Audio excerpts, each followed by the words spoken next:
बलरामपुर नामक एक गांव में भीखू नाम का एक आदमी रहता था। भीखू के पास कोई काम नहीं था। वह बहुत गरीब था। वह इतना भी पैसे नहीं कमा पाता कि वह अपना भोजन कर सके।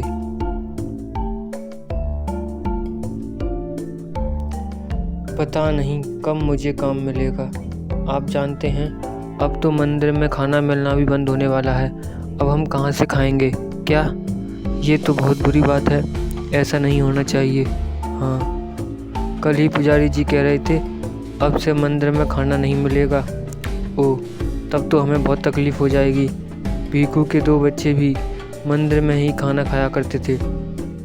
बच्चे भी भूखे ही रहेंगे। नहीं, मैं कुछ ना इंतज़ाम कर लूँगा। तुम लोगों को भूखा नहीं रखूँगा। अगले दिन से मंदिर में खाना मिलना बंद हो जाता है। सुनिए जी, बच्चे खाने के लिए बहुत जिद कर रहे हैं। क्या दूँ इन्हें? भूख तो मुझे भी लगी है। रुको, मैं कुछ लेकर आता हूँ। भीखू आसपास कुछ काम ढूंढता है।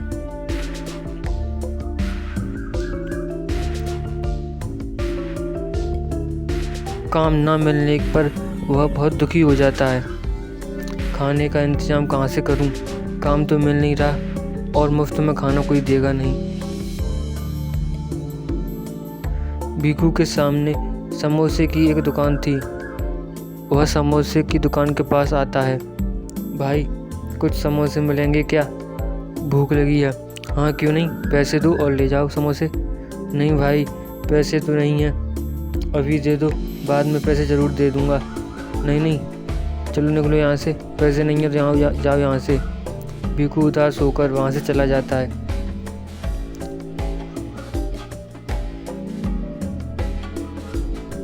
वापस घर आता है तो देखता है उसकी पत्नी एक ओर बैठी है और उसके रो रहे हैं। भीखू अपने कदम पीछे ले लेता है। अब तो खाना लेकर आना ही पड़ेगा। भीखू की समोसे वाली की दुकान के पास आता है, कुछ समोसे उठाता है और वहाँ से भागने लगता है। अरे रुको, चोर, पकड़ो इसे। दुकान वाला चिल्लाता रहता है और वहाँ पीछे पड़ जाता है दुकान वाला भीखू के।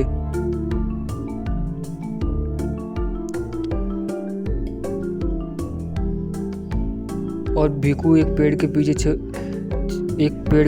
छुप जाता है और वहाँ से भागता हुआ घर पहुँच जाता है। सुंदरी, ये लो समोसे लाया हूँ, मगर पैसे कहाँ से आए? चलो पहले इसे खाते हैं, फिर बाद में बात करते हैं। सुंदरी भीखू और बच्चों को समोसे देती है और खुद भी खाती है। बताइए ना, समोसे कहाँ से आए? क्या करता सुंदरी? पहले उधार पर मांगा दुकान वाले समोसा तो उसने मना कर दिया। फिर मुझे चोरी करनी पड़ी। क्या चोरी? नहीं, ये सही रास्ता नहीं है।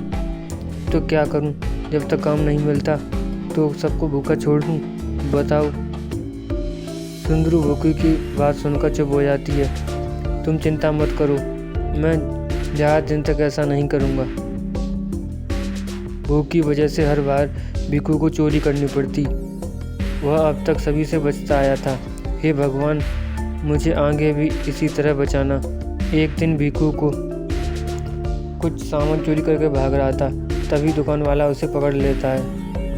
अब तू नहीं बचेगा, अभी तुझे सरपंच जी के पास लेकर चलता हूँ। दुकानदार भीखू को सरपंच जी के पास लाता है। क्यों भीखू, तुमने ऐसा क्यों किया भाई? सरपंच जी, मुझे माफ़ कर दीजिए, मगर मेरे पास कोई काम नहीं है, इसलिए पैसे की बहुत कमी है। खाने के लिए भी कुछ नहीं है, इसलिए चोरी करना पड़ा। नहीं भीखू, यह तुमने अच्छा नहीं किया। तभी कुछ और दुकानदार सरपंच के पास आते हैं। सरपंच जी, इसने तो हमारी दुकान से भी चोरियाँ की हैं, इसलिए इसे कड़ी से कड़ी सज़ा मिलनी चाहिए। अच्छा, सभी शांत हो जाइए। सुनो भीखू, तुम इस गांव में रहने के लायक नहीं हो। आज के आज तुम अपने परिवार के साथ ये गांव छोड़कर यहाँ से चले जाओ। मगर सरपंच जी, मैं कहाँ जाऊँगा? वो मैं नहीं जानता। तुम ये गांव छोड़कर चले जाओ बस। भीखू उदास होकर घर आता है और सुंदरी को सारी बात बताता है। मगर हम लोग जाएंगे कहाँ? पता नहीं सुंदरी, अब सरपंच जी ने कहा है तो हमें यहाँ से जाना ही होगा। बच्चों को साथ लो और यहाँ चलो यहाँ से। भीकू अपनी पत्नी और बच्चों के साथ गांव छोड़कर चला जाता है।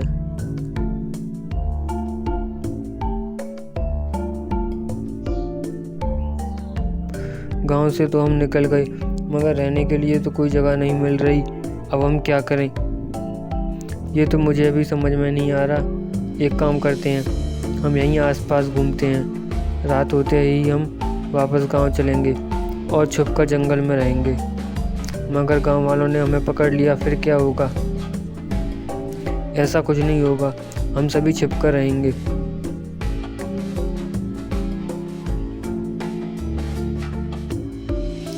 रात होते ही भीकू अपनी पत्नी और बच्चों के साथ गांव वापस आ जाता है और जंगल में जाकर छिप जाता है। सुनो सुंदरी, अब हम यहीं रहेंगे। जी ठीक है।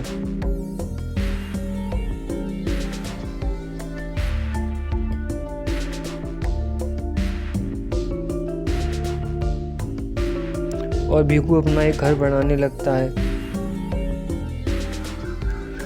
और भीकू का परिवार उसी जंगल में रहने लगता है। और भीकू जंगल से आम तोड़कर खा लेता था और कुछ सब्जियां मिल जाएं तो उन्हें बनाकर खा लेते थे। जंगल में रहकर भीकू हमेशा यही सोचता, काश गांव वाले उन्हें माफ़ कर देते और हमें स्वीकार कर लें। कितना अच्छा होता अगर सभी गांव वाले इस बात को भूल जाते और हमें पहले की तरह स्वीकार कर लेते। पता नहीं ऐसा कभी होगा या नहीं, मगर मुझे यहाँ रहने में बहुत डर लग रहा है। अगर उन्हें पता चल गया तो अच्छा नहीं होगा। जब तक सही चल रहा है चलने दो। अब हमारे पास कोई और उपाय नहीं है। अचानक गांव में शोर होता है कि एक शेर घुस आया है। ये बात भीकू को पता नहीं थी। कुछ गांव वाले जंगल में लकड़ियां काटने आते हैं। भाई कहीं मत जाना, मैं तुरंत लकड़ी काट कर आ रहा हूँ, पता नहीं कब शेर आ जाए। हाँ भाई यहीं खड़ा हूँ, तू लकड़ी काट कर आ। जब तक गांव में शेर आने की खबर हुई है तब तक सबकी हालत ख़राब हो गई है। और भीकू सुन लेता है तभी वहाँ पर वह आदमी लकड़ी काट कर चले जाते हैं।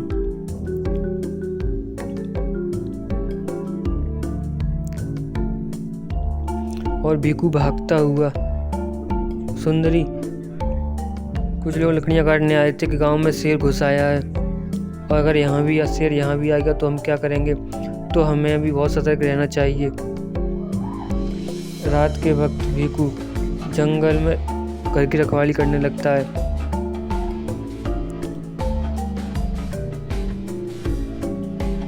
एक रात अचानक भीकू को पैर की आवाज़ आने लगती है। सुंदरी उठो और बच्चों को भी उठाओ, किसी के पैरों की आवाज़ आ रही है। सुंदरी उठती है और बच्चों को भी उठाती है।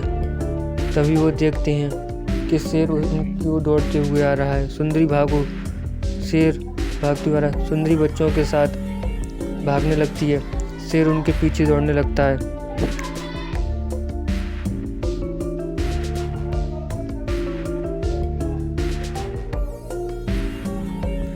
आगे रास्ता नहीं बचा था, आगे नदी थी।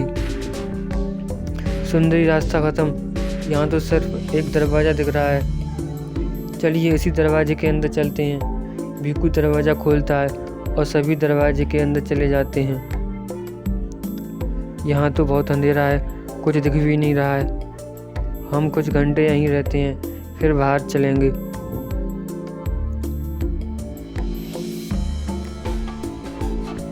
शायद अब तक शेर चला गया होगा। कुछ घंटों बाद वो दरवाजे के बाहर आते हैं तो उन्हें कुछ बदला बदला सा लगता है। सुंदरी, ये जंगल मुझे सुरक्षित नहीं लग रहा। अब हमें गांव वालों के पास ही जाना होगा। माना वह हमें बहुत सुनाने वाले हैं, मगर जंगल में रहना सुरक्षित नहीं। गांव में चलकर पूछते हैं शेर गया या नहीं। जी ठीक है, चलिए।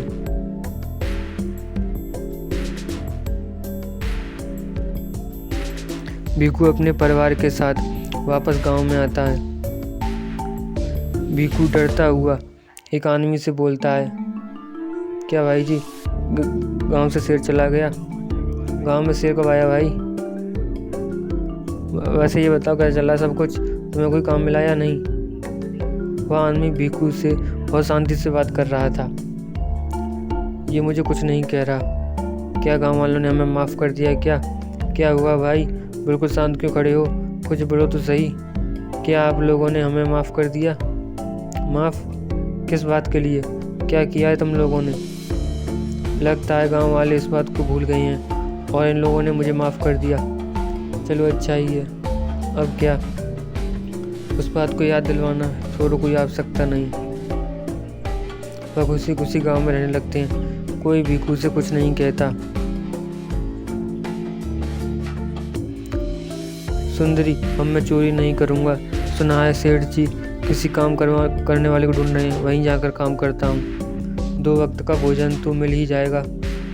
वैसे भी सभी उस बात को भूल गए हैं। अगर वापस वैसा किया तो बात छोड़ेंगे नहीं। भीखू और भीखू की पत्नी एक सेठ के यहाँ काम करने लगते हैं और वहीं से उन्हें खाना मिलने लगता है और थोड़े पैसे भी। वह खुशी खुशी जिंदगी व्यतीत करने लगते हैं। सुनिए, सेठ जी ने कहा है जंगल से लकड़ियाँ काट कर लाना है। ठीक है चलो।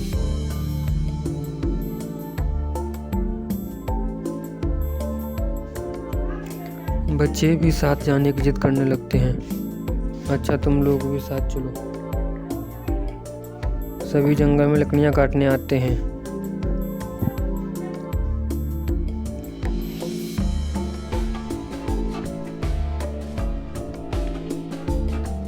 तभी अचानक एक जंगली जानवर उनका पीछा करने लगता है।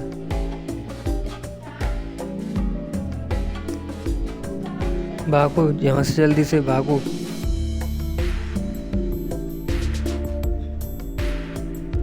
और वो सभी एक तरफ भागने लगते हैं और भागते भागते वो वापस उसी दरवाजे के पास आ जाते हैं। चलो सुंदरी, इसके अंदर ही छुप जाते हैं। वो इस दरवाजे के अंदर जाते हैं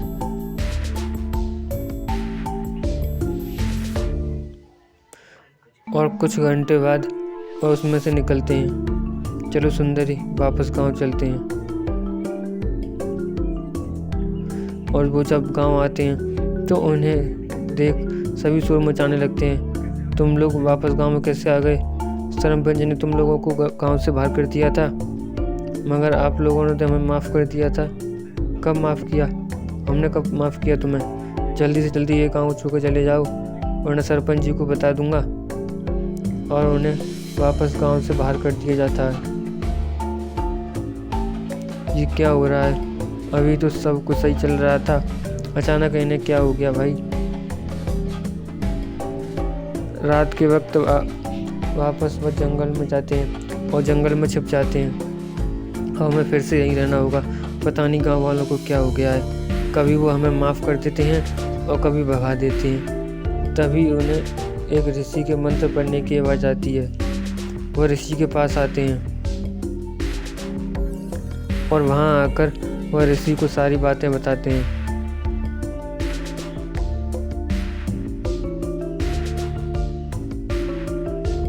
अच्छा, तो तुम उस दरवाजे के अंदर गए थे। मैंने उस जादुई दरवाजे को अपनी शक्तियों से बनाया था। मुझे किसी चीज़ का परीक्षण करना था, इसीलिए मैंने उसे बनाया था। मुझे नहीं लगा था कि उसके अंदर कोई चला जाएगा। बाबा, हम कुछ नहीं समझ पाए। जो भी सोचकर तुम उस जादुई दरवाजे के अंदर जाओगे, वो बल्कि वैसे ही तुम्हारे लिए दुनिया बना देगा, और वही तुम्हारे साथ हुआ है। बताओ, तुम लोग अक्सर क्या सोचते थे? हम तो यही सोचते थे कि गांव वाले हमें माफ़ कर दें और हमें पहले की तरह रहने दें। अच्छा, तो ठीक ही वैसे ही दुनिया जादुई दरवाजे ने तुम लोगों के लिए बना दी थी। जब तुम लोग वापस जादुई दरवाजे के अंदर गए, तब तुम लोग बनावटी दुनिया से दूर असल दुनिया में आ गए। अच्छा, तो ऐसी बात है। और उस दुनिया से जो तुम कुछ भी लेकर आए थे, वो जादू ही होगा। बाबा, उस वक्त हम लकड़ी काटने आए थे, इसलिए कुल्हाड़ी लेकर आए थे। फिर ये जादुई कुल्हाड़ी है। फिर बाबा, इस कुल्हाड़ी की जादुई शक्ति क्या है? कि कुल्हाड़ी काफ़ी जल्दी लकड़ियों को काट देगी। इसमें तुम लोगों को कुछ भी नहीं करना होगा।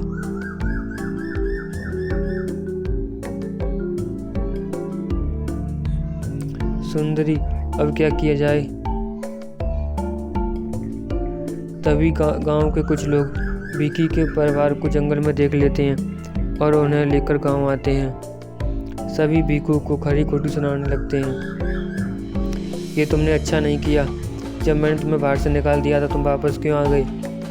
इसी बीच भीकू सोचता है क्यों ना कुछ आदि कुल्हाड़ी का इस्तेमाल किया जाए।